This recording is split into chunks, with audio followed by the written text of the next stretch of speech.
Muraho neza ndabasuhuje mwebwe mwese mubana natwe umunsi ku munsi, mwebwe mudahwema kutwereka yuko mudushyigikiye kandi munyurwa n'ibiganiro bitandukanye tugenda tubagezaho.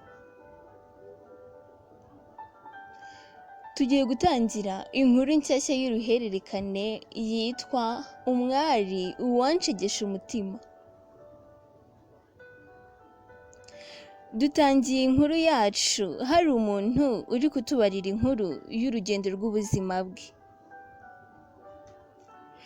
Atangiye agira ati, ubu buzima sibwo nahoze mbayemo, gusa hari impamvu nyinshi zigera ku bihumbi zigiye gutuma ntapfa, ahubwo nkakomeza guhatana ariko nkabaho. Ntabwo nshaka kwiyahura, ngomba kubaho uko bizagenda kose, kuko hari byinshi mbona nshaka ntarageraho.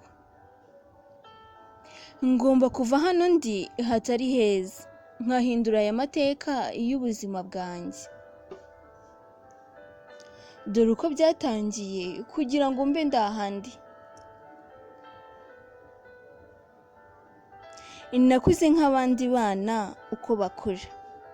Imikino y'abato nanjye narayikinnye kuko nari imeze nk'abandi bana. Iyi ni inkuru y'uruhererekane ngiye kuzajya mbagezaho uko umunsi ugenda uhita. Uzabane nanjye muri iyi nkuru, ndabizi neza yuko iyi nkuru muzayikunda muri benshi kandi mukayishimira. Muzakuramo amasomo agiye atandukanye y'iby'ubu buzima.